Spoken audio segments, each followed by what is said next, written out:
ఆ రోజులే బాగున్నాయి. టెన్షన్లు, ఒత్తిళ్ళు, డబ్బు సంపాదన ఇలా అతిగా ఆలోచనలు లేకుండా ఉన్నంతలో కుటుంబం మొత్తం కలిసి ఆనందంగా గడిపిన ఆ రోజులే బాగున్నాయి. ఆదివారం ఆటలాడుతూ అన్నాన్ని మరచిన ఆ రోజులే బాగున్నాయి. మినరల్ వాటర్ తెలియకున్నా కుళాయి దగ్గర, బోరింగ్ల దగ్గర, బావుల దగ్గర నీళ్లు తాగిన ఆ రోజులే బాగున్నాయి. ఎండాకాలం చలివేంద్రంలో చల్లని నీరు కోసం ఎర్రటి ఎండని సైతం లెక్క చేయని ఆ రోజులే బాగున్నాయి. సెలవుల్లో అమ్మమ్మ నాన్నమ్మల ఇంటికి వెళ్ళి ఇంటికి రావాలి అనే ఆలోచన లేకున్నా ఆ రోజులే బాగున్నాయి.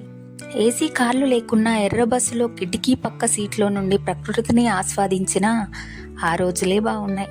మొబైల్ డేటా గురించి ఆలోచించకుండా బర్త్డే డేట్ గురించి మాత్రమే ఆలోచిస్తూ చాక్లెట్స్ పంచిన ఆ రోజులే బాగున్నాయి. మటన్ బిర్యానీ, చికెన్ బిర్యానీ లేకున్నా ఎండాకాలం వచ్చిందంటే మామిడికాయ పచ్చడితో అందరం కలిసి కడుపు నిండా అన్నం తిన్నా ఆ రోజులే బాగున్నాయి. ఇప్పుడు జేబు నిండా కార్డులున్నా, పర్సు నిండా డబ్బులున్నా అమ్మ కొట్టుకు పంపితే మిగిలిన చిల్లరని కాజేసిన ఆ రోజులే బాగున్నాయి. ఇప్పుడు చేతిలోని ఫోన్ నిండా గేములున్నా, జిల్లగోన ఆడే ఆటలు ఆ రోజులే బాగున్నాయి. ఇప్పుడు బీరువా నిండా బట్టలున్నా, 2-3 డ్రెస్సులతో దసరా పండుగ వస్తే కొత్త బట్టలు కొనుక్కుందాం అని వేచి చూసే ఆ రోజులే బాగున్నాయి.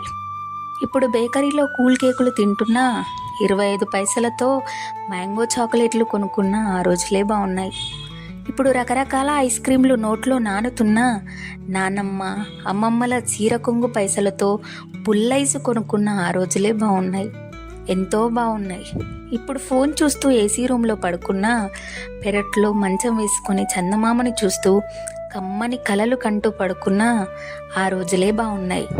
అవును, నిజమే, ఆ రోజులే బాగున్నాయి.